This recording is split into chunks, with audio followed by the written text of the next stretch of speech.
觀眾大家好啊！又嚟到叱咤人行嘅時間，又係呢個咧繼續同大家講嘅節目叫做擺明講嘢，係咯。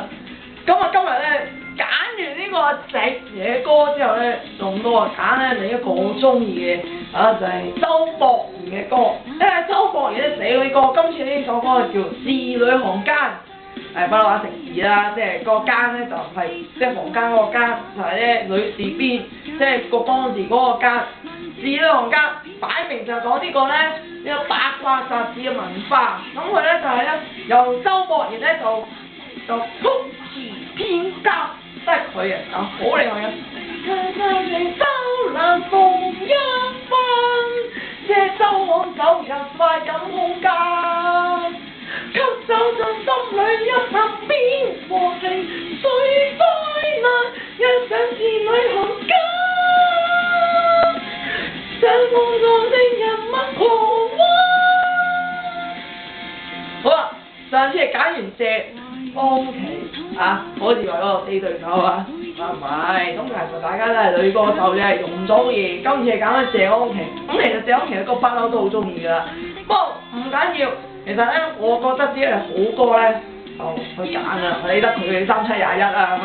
不過咧，香港嗰啲八卦雜誌咧，成日都寫衰謝安琪，其實其他歌手寫衰。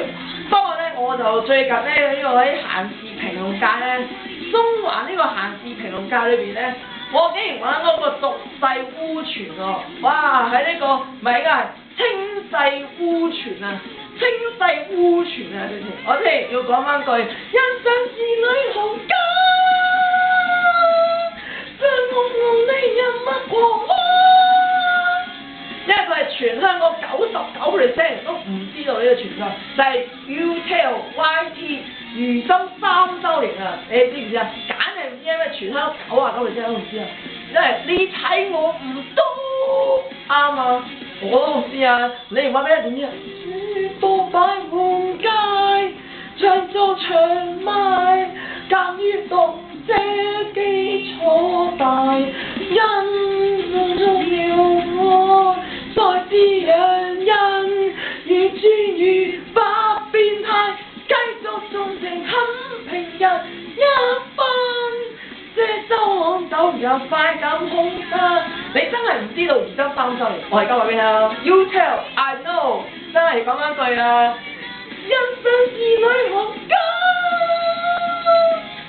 所以我都話咧，我唔話咩你點知啊？同埋咧，即係你每個禮拜咧，我呢啲要真嘅忠實分子咧睇，每個禮拜睇，真係佢咧，我真係唔佩服佢寫嘢，真係好佩服，即係又要講翻一次，欣賞字裏行間，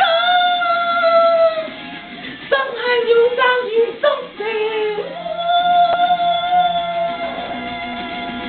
所以有時都話咧，唔使喺出面八卦雜誌嘅，出面八卦就係要錢，呢份唔使錢嘅，慢慢上啦，時間到，下次見，拜拜。